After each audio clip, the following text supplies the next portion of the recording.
ॐ परतत्त्वे सदा लीनो रामकृष्णसमाज्ञया यो धर्मस्थापनरतो वीरेशन्तन्नमाम्यहम्। ভগবান শ্রীরামকৃষ্ণদেব, জগজ্জননী শ্রীমা সারদা দেবী, যুগাচার্য শ্রীমৎ স্বামী বিবেকানন্দজি মহারাজ, পরম পূজ্যপাদ শ্রীমৎ স্বামী ব্রহ্মানন্দজি মহারাজ, এদের চরণে ভূমিষ্ঠ প্রণাম জানাই। মঠস্থ সমস্ত সাধু ব্রহ্মচারীদের চরণে আমাদের ভূমিষ্ঠ প্রণাম জানাই।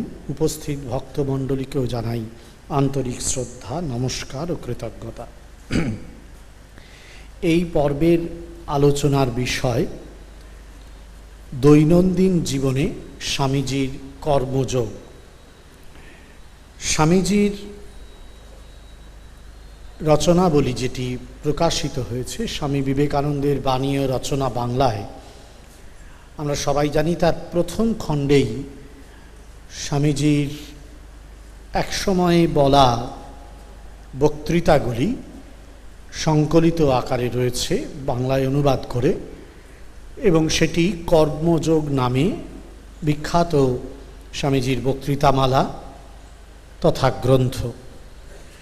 এই গ্রন্থটির মধ্য দিয়েই স্বামীজি কর্মযোগের যে তত্ত্ব এবং আদর্শ সেটিকে ভারী চমৎকার উপস্থাপন করেছেন। প্রসঙ্গত অবশ্যই উল্লেখ্য যে স্বামীজি এই যে কর্মযোগের আদর্শ ব্যক্ত করেছেন, ব্যাখ্যা করেছেন, তার পেছনে রয়েছে ভারতের সনাতন আধ্যাত্মিক শাস্ত্রে বর্ণিত ও ব্যাখ্যাত যে তত্ত্বগুলি, সেই তত্ত্বগুলির প্রেরণা। যে তত্ত্বের মূল বাণী হচ্ছে মানুষ স্বরূপত ব্রহ্ম, অথচ এই জগতে তাকে জন্ম অবধি মৃত্যু পর্যন্ত জীবনযাপন করতেই হয়। এই জীবনযাপনের মধ্য দিয়ে মানুষ দুটি পথ সাধারণত নির্দিষ্ট করে, একটি প্রবৃত্তি মার্গ, আরেকটি নিবৃত্তি মার্গ। একটি অভ্যুদয়ের পথ, আরেকটি নিঃশ্রেয়সের পথ। যে পথেই মানুষ চলুক না কেন, ভারতের সনাতন আধ্যাত্মিকতা স্পষ্ট জানিয়েছে যে মানুষকে কর্ম করতেই হবে। বেদ থেকে শুরু করে গীতা পর্যন্ত, অর্থাৎ ভারতের শ্রুতিপ্রস্থান, স্মৃতিপ্রস্থান, ন্যায়প্রস্থান, তিনটি প্রস্থানই সমস্বরে এই কথা বলেছে যে যে কোনো মানুষকে তার জীবনে ন্যূনতম কিছু কর্ম করতে হয় এবং এই কর্ম করার ফলে তার চিত্তশুদ্ধি ঘটে, যে চিত্তশুদ্ধি আখেরে তাকে জীবন মুক্তির পথে নিয়ে যায় বা মুক্তির পথে নিয়ে যায়।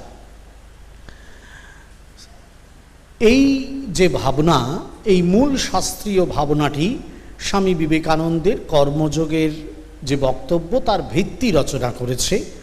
যদিও স্বামীজি এই বক্তব্যটিকে প্রসৃত করেছেন, আরেকটু প্রসারিত করেছেন এবং দেখিয়েছেন যে কর্মযোগের যে আদর্শ তা যদি যথার্থভাবে পরিপালিত হয় আমাদের জীবনে, তাহলে সে আদর্শ প্রত্যক্ষ মুক্তির পথ উদ্ঘাটিত করে দিতে পারে।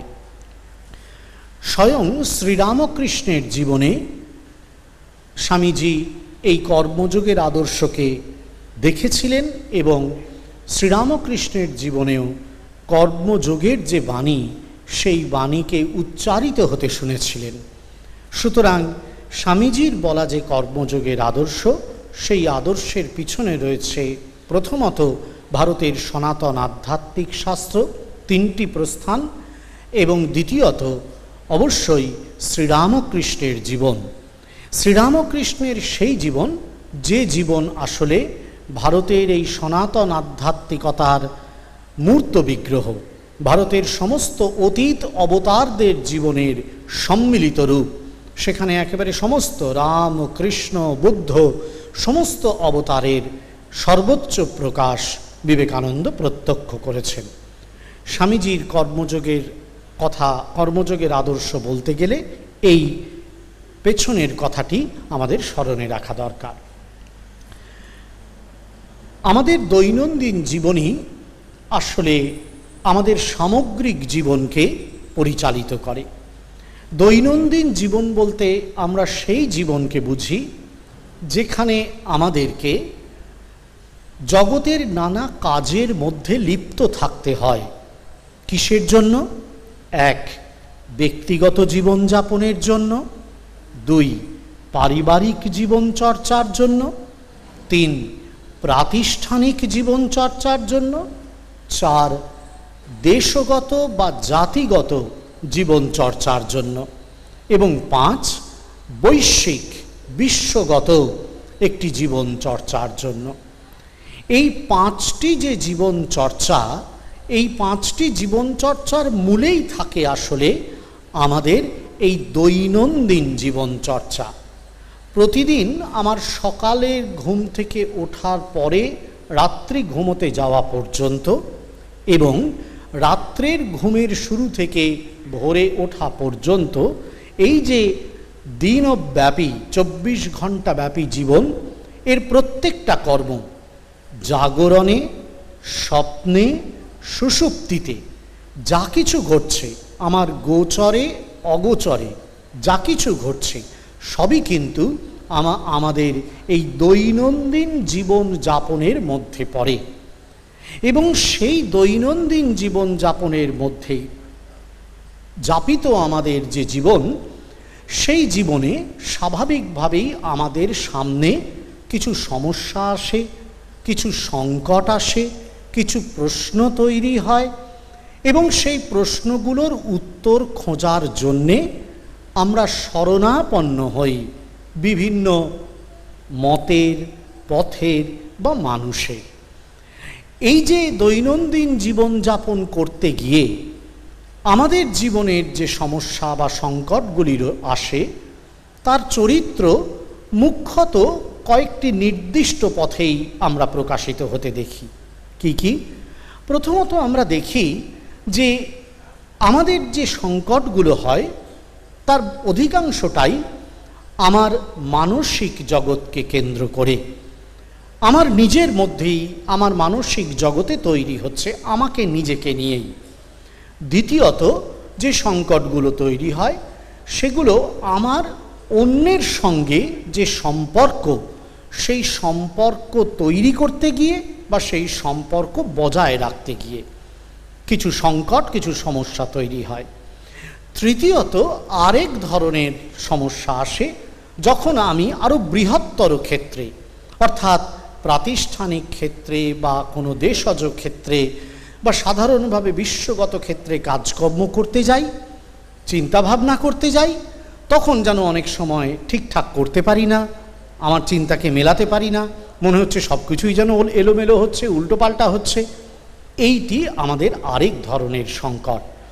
সুতরাং দৈনন্দিন জীবনের এই যে 5টি অভিপ্রকাশ আগে বললাম, এবং এই যে দৈনন্দিন জীবনের সমস্যার ক্ষেত্রে 3টি মূল চারিত্রিক সমস্যা, এইগুলোর থেকে বা এইগুলোর মধ্য দিয়ে চলতে গেলে আমাদেরকে কোন পথ অবলম্বন করতে হবে যাতে আমরা একটি সার্থক মানব জীবন যাপন করতে পারবো। সার্থক মানব জীবন যাপন করতে পারবো মানে হচ্ছে আমাদের এই দৈহিক, মানসিক এই যে সাধারণ জীবন, সেই সাধারণ জীবন যাপন করা শুরু করেও একদিন আমরা এই সাধারণ জীবনের বাইরে উঠে একটি উন্নততর জীবনের সন্ধান পাব, এবং সেই উন্নততর জীবনের সন্ধান পেয়ে ক্রমে ক্রমে এই দৈহিক বন্ধনের থেকে মুক্তির সন্ধান খুঁজে পাব। এটি হচ্ছে সার্থক মানব জীবন। শ্রীরামকৃষ্ণদেব বলেছেন, ভগবান লাভই মনুষ্য জীবনের উদ্দেশ্য। এই মনুষ্য জীবনের উদ্দেশ্য ওই যে ভগবান লাভ, সেই ভগবান লাভ আসলে দৈনন্দিন জীবনের নানান অজস্র সহস্র সমস্যার মধ্য দিয়ে, সংকটের মধ্য দিয়ে পথ চলতে চলতে অবশেষে এই ছোট্ট জীবনকে পার হয়ে, এই ক্ষুদ্র জীবনকে পার হয়ে, এই সংকীর্ণ জীবনকে পার হয়ে একটি উন্নততর, বৃহত্তর ও মহত্তর জীবনের পথে পা বাড়ানো, যেই পথেই আসলে শেষ পর্যন্ত ভক্তি, মুক্তি, সিদ্ধি, ভগবান লাভ নামক জীবনের চরম উদ্দেশ্যের পরিপূর্তি ঘটে। স্বামীজির কর্মযোগের আদর্শ ভারতের সনাতন আধ্যাত্মিক শাস্ত্রের পথ ধরে মানুষকে সেই জাতীয় দৈনন্দিন জীবনে প্ররোচিত করে বা অনুপ্রাণিত করে, অথবা দৈনন্দিন জীবনের এই জাতীয় সমস্যা সংকটের মধ্য দিয়ে পথ চলতে সহায়তা করে, যাতে করে সে শেষ পর্যন্ত এই উন্নততর, এই উচ্চতর, এই মহত্তর জীবনের সন্ধান পেয়ে ভগবান লাভের মাধ্যমে নিজের জীবনকে সার্থক করতে পারে। স্বামীজি এই কর্মযোগের আদর্শ বলতে গিয়েই তাই প্রথমে দুটি মুখ্য আদর্শের কথা বলেছেন। স্বামীজি আসলে যখন কর্মযোগ সম্বন্ধে আলোচনা করেছেন তখন আদর্শের কথা বলেছেন, সেই আদর্শকে জীবনে প্রতিফলিত বা সার্থক করার জন্য কিছু সাধনার কথা বলেছেন, পথের কথা বলেছেন। কিন্তু ভগবান শঙ্করাচার্য যেমন ভগবদ গীতায় স্থিতপ্রজ্ঞের লক্ষণ বা ইত্যাদি নিয়ে আলোচনা করতে গিয়ে বলেছিলেন যে এগুলো যেমন সাধ্য তেমন সাধন, একই সঙ্গে দুটোই। অর্থাৎ যেগুলোকে আদর্শ বলে মনে হচ্ছে সেগুলো আসলে পথ, সেগুলোও সাধনা, আবার যেটাকে সাধনা বা পদ বলে মনে হচ্ছে সেটাও সাধ্য বা আদর্শ। কর্মযোগের ক্ষেত্রেও স্বামীজির বক্তব্য একেবারেই সেই রকম। অর্থাৎ এখানে তিনি যে আদর্শ বলছেন সেগুলো একদিক থেকে পথ, আবার যেগুলোকে পদ বলবেন সেগুলো একদিক থেকে আদর্শ। এগুলোকে আমাদের প্রত্যেকের নিজেদের জীবনে রূপায়িত করবার চেষ্টাতেই আমাদের সার্থকতা। তবুও আমরা বোঝবার সুবিধার জন্য এভাবে একটু ভাগ করে নিতে পারি। প্রথমত, কর্মযোগের আদর্শ বলতে যেন স্বামীজি মুখ্যত দুটি জিনিসকে, দুটি বিষয়কে তুলে ধরেছেন। এক, কর্মের জন্যেই কর্ম করা, এবং দুই, আত্মসংযমের আদর্শ। একজন কর্মযোগী তার নিজের দৈনন্দিন জীবনে যখন কাজকর্ম করছেন, সকাল থেকে আমরা বাড়ির, অফিসে কত কাজকর্ম করি, প্রত্যেকটা কাজ করবার সময়ে তাকে দুটো জিনিস মাথায় রাখতেই হবে। একটি, স্বামীজি বলছেন আদর্শ হিসেবে তাকে মনে রাখতে হবে যে কর্মের জন্যই কর্ম করতে হবে। স্বামীজি খুব সুন্দর বলছেন একটি জায়গায়, কর্মের জন্যই কর্ম করো। সকল দেশেই এমন কিছু মানুষ আছেন যাদের প্রভাব সত্যই জগতের পক্ষে কল্যাণকর।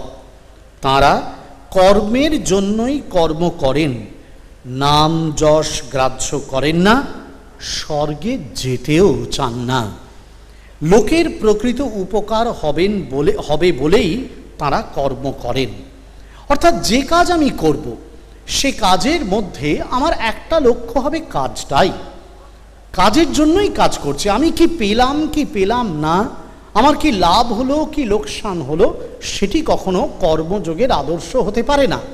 ভগবদ্গীতায় এর বিপরীতটা দেখানো হয়েছিল। ভগবান অর্জুনকে বলেছিলেন যারা কর্মে আসক্ত পুরুষ তারা কিভাবে কাজ করে, তারা প্রতিদিন বা প্রতিদিনান্তে ভাবে ইদমাদ্য ময়া লব্ধম, ইদম প্রাপ্স্যে মনোরথম, ইদম অস্তি ইদমপি মে ভবিষ্যতি পুনর্ধনম। অর্থাৎ সে ভাবছে প্রতিদিনের কাজের শেষের পরে ইদম অদ্য ময়া লব্ধম, আজ আমার এত লাভ ঠাভ হলো, তাতে কি সে থেমে গেল? নিশ্চয়ই না। আবার সে ভাবছে ইদম প্রাপ্স্যে মনোরথম, না আমাকে আরও বেশি লাভ করতে হবে। অর্থাৎ সে সবসময় লাভের চিন্তা করে যাচ্ছে। এটা কখনো কর্মযোগের আদর্শ হতে পারে না। স্বামীজি তাই বিপরীতটা বলছেন, কর্মের জন্যই কর্ম করো বলে তারপর দ্বিতীয় আদর্শটিকে সামনে রাখছেন, যেখানে বলছেন এই কর্মের জন্য কর্ম করো, এই আদর্শের সাথে আত্মসংযমের আদর্শকে বজায় রাখতে হবে। নিজের মধ্যে একটা প্রবল সংযমের শক্তিকে জাগাতে হবে আমাদেরকে। যখনই কাজ করতে যাব তখন এই সংযমের শক্তিটা দরকার। কেন দরকার?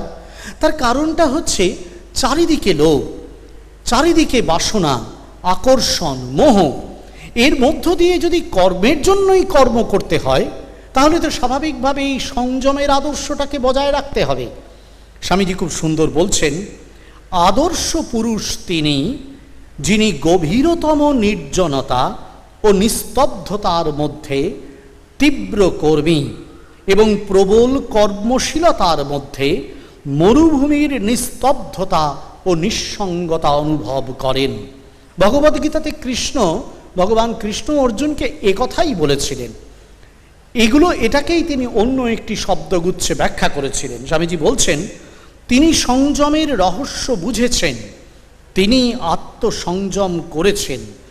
যানবাহন মুখরিত মহানগরীতে ভ্রমণ করলেও তার মন শান্ত থাকে, যেন তিনি নিঃশব্দ গুহায় রয়েছেন, অথচ তার মন তীব্রভাবে কর্ম করছে। কর্মযোগের এটি আদর্শ। চারিদিকের সংসারে প্রচুর এদিক ওদিক অনেক কিছু ঘটছে, ঢাক ঢোল বাজছে, হইচই করছে, কিন্তু সে নিজের মধ্যে এই শান্তিকে খুঁজে পাচ্ছে। কি করে সে খুঁজে পাচ্ছে? তার কারণ তার নিজের ভেতরের যে জগৎ, সে জগৎটাকে সে খুঁজে পেয়েছে। বাইরের জগৎটাকে প্রলুব্ধ করতে পারছে না। উপনিষদের ঋষি খুব সুন্দর বলেছিলেন, আবৃত্ত চক্ষুর অমৃতত্বমিচ্ছন কশ্চিৎ ধীর আবৃত্ত চক্ষু, যে চক্ষুকে আবৃত করেছে। চক্ষুকে আবৃত করা মানে আসলে সমস্ত ইন্দ্রিয়গুলোকে সংহার করা, নিজের মধ্যে নিয়ে আসা। আমাদের ইন্দ্রিয়গুলো বাইরের দিকে রয়েছে, আমরা শুধু বাইরের জগৎটাকেই দেখছি মানে বাইরের জগৎটাকে ভোগ করছি, অর্থাৎ তাতে আসক্ত হচ্ছি। কিন্তু যদি আমি সেই বাইরের জগৎ থেকে সমস্ত ইন্দ্রিয়গুলোকে ভেতরে নিয়ে আসি, তখন নিজের মধ্যে নিজের জগৎকে দেখতে পাবো। তখন বাইরের জগৎ আর কিন্তু আমাকে কোনোভাবে প্রভাবিত করতে পারবে না। এটিই হচ্ছে কর্মযোগের আদর্শ। এই লক্ষ্যেই কিন্তু একজন কর্মযোগীকে পৌঁছতে হবে। সকাল থেকে রাত্রি পর্যন্ত আমি যা করছি সমস্ত কাজের মধ্যে আমাকে খেয়াল রাখতে হবে যে আমি যেন এই আদর্শে পৌঁছতে পারি। কিন্তু আদর্শে পৌঁছানোর জন্যে তো আসলে পথগুলো স্পষ্ট হওয়া দরকার। এই আদর্শে পৌঁছবো এটা না হয় বুঝতে পারলাম, কিন্তু সেই পৌঁছানোর জন্য আমার সাধনা কি? এটি তো সাধ্য আমার কাছে, এখানে আমাকে পৌঁছতে হবে, এটি আমাকে অর্জন করে নিতে হবে। তাহলে তার সাধনা কি? স্বামীজি এরপর সাধনা বলতে শুরু করছেন। কর্মযোগের বহু অধ্যায়ে বা স্বামীজির অন্যান্য বক্তৃতাতেও বস্তুত পক্ষে, শুধু এই গ্রন্থে নয়, কর্মরহস্য বলে আরও একটি গ্রন্থ রয়েছে মানে রচনাবলিতে, সেখানে বা অন্যান্য অনেক বক্তৃতাতেও, জ্ঞানযোগের বক্তৃতাতেও স্বামীজি এই নিয়ে ভারী চমৎকার আলোচনা করেছেন। সেই আলোচনাগুলোকে আমরা এইভাবে দেখতে পারি। প্রথমত স্বামীজি বলছেন, প্রথম নিজেকে বিশ্বাস করতে শিখতে হবে।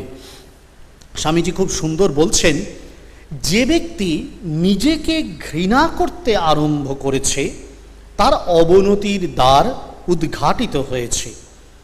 আমাদের প্রথম কর্তব্য নিজেকে ঘৃণা না করা। উন্নত হতে হলে প্রথমে নিজের উপর, তারপরে ঈশ্বরের উপর বিশ্বাস আবশ্যক। যার নিজের উপর বিশ্বাস নেই তার কখনই ঈশ্বরে বিশ্বাস আসতে পারে না। আমরা জানি স্বামীজি অন্যত্র ভারী চমৎকার বলেছিলেন, the old religion says he is an atheist who does not believe in God, the new religion says he is an atheist who does not believe in himself. প্রাচীন ধর্ম বলতো যে ঈশ্বরে বিশ্বাস করে না সে নাস্তিক, কিন্তু নতুন ধর্ম বলছে যে নিজেকে বিশ্বাস করে না সে নাস্তিক। স্বামীজি বলছেন, নিজের উপরে বিশ্বাস না থাকলে ঈশ্বরে বিশ্বাস আসতেই পারবে না। কি করে বলছেন? তার কারণ ভারতের শাস্ত্র স্পষ্টত বারবার কথা আমাদের বুঝিয়েছে। ভারতের সমস্ত আধ্যাত্মিক সাধক ও সিদ্ধেরা নিজেদের জীবনাচরণের মধ্য দিয়ে এই বাণী আমাদের কাছে দান করে গেছেন যে আমারই ভেতরে রয়েছেন সেই ঈশ্বর, এই চৈতন্য আমারই ভেতরে রয়েছে। আমাদের যে বিখ্যাত মহাবাক্যগুলি রয়েছে বেদের, যেখানে জীব ও ব্রহ্মের ঐক্য সাধনের মন্ত্র ধ্বনিত হয়েছে, তার প্রত্যেকটিতেই এই কথা বলা হচ্ছে যে তোমার ভেতরেই তিনি রয়েছেন। তৎ ত্বম আসি, সেই যে তৎ সেটা আর কেউ নয়, তুমি, তোমারই ভেতর রয়েছে। কি তোমার ভেতর রয়েছে? আমার শরীরটা? বলছেন না, তোমারই ভেতর সেই চৈতন্য রয়েছেন, সেই আত্মতত্ত্ব রয়েছেন, সেই ব্রহ্মতত্ত্ব রয়েছেন। সেই কারণেই বলা হচ্ছে তুমি ঈশ্বর।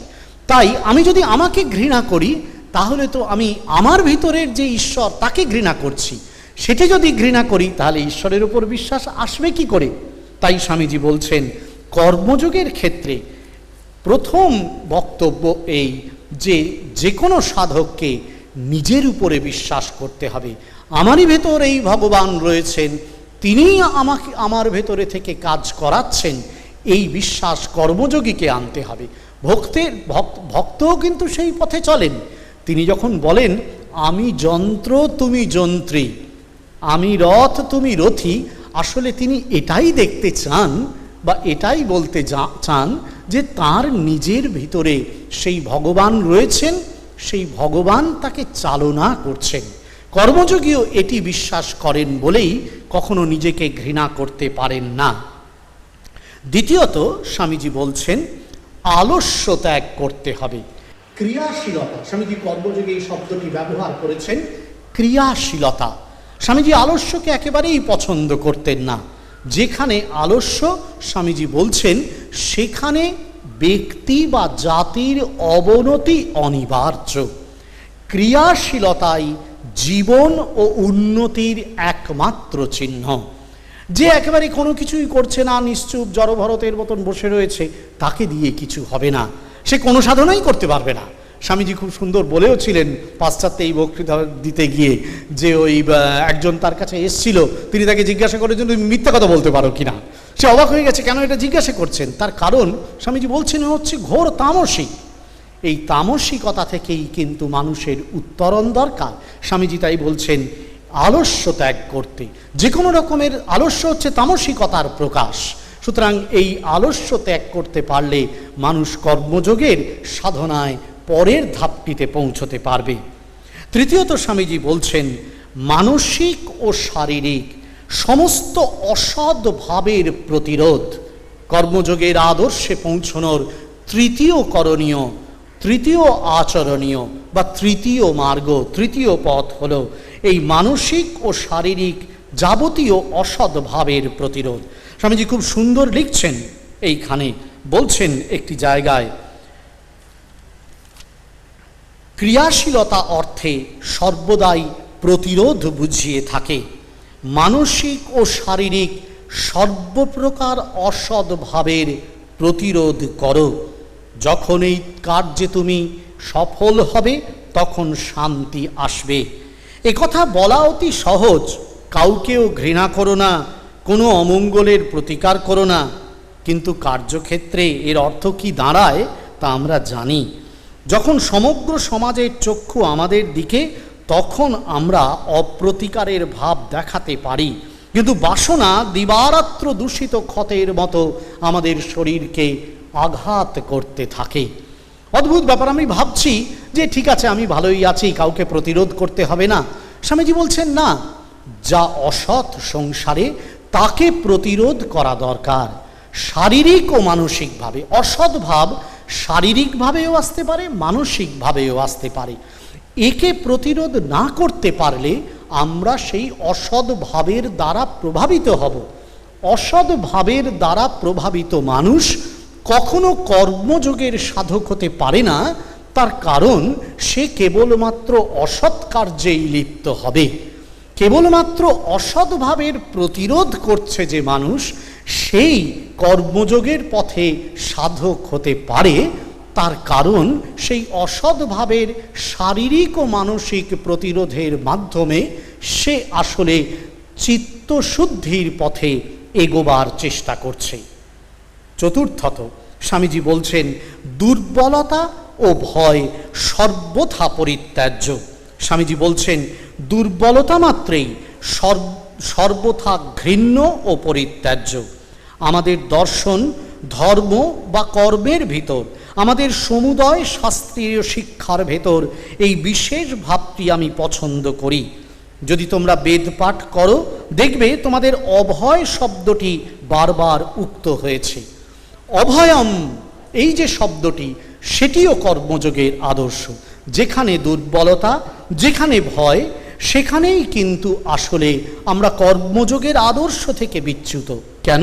তার কারণ একটি ভীত মানুষ সে কখনো নিজের কাজে সম্পূর্ণ মনোনিবেশ করতে পারে না, নিজেকে নিয়েই সে ব্যস্ত থাকে।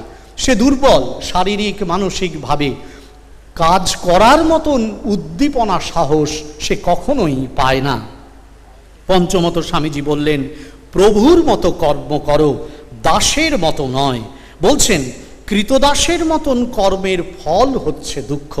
প্রভুর যখন কৃতদাস যখন কাজ করে সে ভাবে এটা আমার নয়, এটা বোধহয় ওর কাজ, ও আমাকে করতে বলেছে, করে দিয়ে চলে যাই। আমরা সংসারে অধিকাংশ সময় এভাবে কাজ করি, যে কোনো কাজই করে ওটা আমার নয়, ওর কাজ। কিন্তু যদি আমার কাজ হয়, না এটা আমার কাজ, ভালোভাবে করতে হবে। স্বামীজি এটাকে বলছেন masterly work, don't work like slaves. প্রভুর মতো না, এই সমস্ত সংসারটা আমার, সুতরাং এটার জন্য, এটা ভগবানের সংসার, ভগবান আমাকে পাঠিয়েছেন, এর সমস্ত দায় আমার। এই ভাবটি কর্মযোগের আদর্শে পৌঁছানোর পঞ্চম ভাব। এবং স্বামীজি শেষ করছেন এই বলে, স্বামীজির এই আদর্শে হয়তো শেষ নয়, আরও অনেকগুলো জিনিস বলেছেন, কিন্তু মুখ্য পথে এইটিও বলছেন যে অনাসক্তি পূর্ণ আত্মত্যাগ। অনাসক্তির পথেই মানুষ কিন্তু কর্মযোগের আদর্শের চূড়ান্তে পৌঁছতে পারে। আমাদের ভগবদ গীতাতেও বারবার বলেছেন মুক্ত সঙ্গ সমাচার, অর্থাৎ যা কিছু আমি করব এই আসক্তিকে ত্যাগ করে করব। শ্রীরামকৃষ্ণদেব, গুরু শ্রীরামকৃষ্ণ তাকে শিখিয়েছিলেন যে দেখো, যে কাজ করতে হলে বড় লোকের বাড়ির দাসীর মতন কাজ করতে হয়, সম্পূর্ণ অনাসক্তি নিয়ে, যে এই জগৎটা যেন আমার নয়, জগৎটা ঈশ্বরের। সুতরাং তাতে আমি কখনো লিপ্ত হয়ে পড়ব না। আমরা যখন শুরু করি অহম এ শাম মম এতে, এই ভাব দিয়ে শুরু করি, এই সমস্তটাই যেন আমার। আমার কি অর্থে? আমার চাওয়া পাওয়া ভোগ বাসনা, এই অর্থে। ঈশ্বরের অর্থে আমার বলে আমরা চিন্তা করি না। জগৎটাকে যদি ঈশ্বরময় করে তুলতে পারি, তখনই কিন্তু আমি যথার্থই এই অনাসক্তির অভ্যাস করতে পারবো। তাই স্বামীজি বলেছেন কর্মযোগের আদর্শ বর্ণনা করতে গিয়ে যে জগৎকে ঈশ্বরময় করার মধ্য দিয়েই কেবলমাত্র মানুষ অনাসক্তির চরম আদর্শে পৌঁছতে পারে। আমাদের ঈশাবাস্য উপনিষদের সূচনায় বলা হয়েছিল ঈশাবাস্যমিদম সর্বম ইয়ৎকিঞ্চ জগত্যাম জগৎ তেন ত্যক্তেন ভুঞ্জিথা মা গৃধ কস্যস্মিদ ধনম। এই ধন কার? কেন তুমি এটাই লোভ করছো? লোভ করো না। তেন ত্যক্তেন ভুঞ্জিথা, ত্যাগের দ্বারাই ভোগ করো। কি ভোগ করব? ত্যাগের দ্বারা ভোগ করা যায়? বলছেন না, ত্যাগের দ্বারা এই আত্মাকে প্রতিপালন করো। এই আমার ভিতরে যে আত্মতত্ত্ব, ঈশ্বর তত্ত্ব রয়েছে, তাকে প্রতিপালন করতে গেলে ত্যাগের অভ্যাসটি চাই। সেই ত্যাগের অভ্যাস আসবে কোথার থেকে? স্বামীজি বলছেন অনাসক্তি থেকে। কর্মযোগের এই আদর্শ এবং কর্মযোগের আচরণীয় এই পথ বলে স্বামীজি শেষ করছেন কর্মযোগের এই আদর্শকে জীবনে রূপায়িত করেছেন এমন একজনের কথা বলে। কে তিনি? স্বামীজি বলছেন ভগবান বুদ্ধের কথা, যিনি আহ্বান করেছিলেন চরত্থ ভিক্ষবে চারিকম বহুজন হিতায় বহুজন সুখায় লোকানুকম্পায় অত্থায় হিতায় সুখায় দেব মনুষ্যানাম। এই বিখ্যাত অপূর্ব আহ্বানে যিনি জগৎকে আহুত করেছিলেন তার কথা বলে শেষ করছেন। সেখানে তিনি বলছেন ভগবান বুদ্ধের কথা বলতে গিয়ে, ইতিহাসে এমন একটি চরিত্র দেখাও যিনি সকলের উপরে এত ঊর্ধ্বে উঠেছেন। সমুদয় মানব জাতির মধ্যে এইরূপ একটিমাত্র চরিত্র উদ্ভূত হয়েছে যেখানে এত উন্নত দর্শন এবং এমন উদার সহানুভূতি। এই মহান দার্শনিক শ্রেষ্ঠ দর্শন প্রচার করেছেন। তিনি আদর্শ কর্মযোগী সম্পূর্ণ অভিসন্ধিশূন্য হয়ে তিনি কাজ করে গেছেন। মনুষ্য জাতির ইতিহাসে দেখা গেছে যত মানুষ পৃথিবীতে জন্মগ্রহণ করেছেন তিনি তাদের শ্রেষ্ঠ। হৃদয় ও মস্তিষ্কের অপূর্ব সমাবেশ, অতুলনীয় বিকশিত আত্মশক্তির তিনি শ্রেষ্ঠ দৃষ্টান্ত। যিনি অর্থ, যশ বা অন্য কোনো অভিসন্ধি ব্যতীত কর্ম করেন তিনি সবচেয়ে ভালো কর্ম করেন, এবং মানুষ যখন এরূপ কর্ম করতে সমর্থ হবে তখন সেও একজন বুদ্ধ হয়ে যাবে। স্বামীজি আহ্বান করছেন, বুদ্ধ হও, মুক্ত হও, বুদ্ধ হও। তোমারই ভিতর দিয়ে বুদ্ধের সেই অনন্ত করুণা শতধারে প্রসারিত হোক। মানুষকে অধ্যয়ন করো, মানুষই জীবন্ত কাব্য। জগতের যত বাইবেল, জগতের যত খ্রিস্ট বুদ্ধ, সবাই মানুষের আলোকে আলোকিত। ভগবান বুদ্ধদেব বলেছিলেন, আত্মদীপ ভাব, আপনারে দ্বীপ করি জালো, দুর্গম সংসার পথে অন্ধকারে দিতে হবে আলো। মানুষের সভ্যতার অনেক দুর্যোগ ক্লান্ত অন্ধকার দিনে মানুষের মুক্তির পথ লেখা আছে বিবেকানন্দের কথিত এই কর্মযোগের, এই নিঃস্বার্থপরতার, এই আত্মত্যাগের, এই অনাসক্তির সর্বোত্তম দর্শনের মধ্য দিয়ে। সে দর্শনে যত আমরা উপনীত হতে পারব, সে সাধনায় যত আমরা সিদ্ধ হতে পারব, ততই আমাদের মনুষ্য জীবন সার্থক হবে। ভগবানের চরণে প্রার্থনা, সে সাধনায় আমরা যেন সাধক হতে পারি। নমস্কার।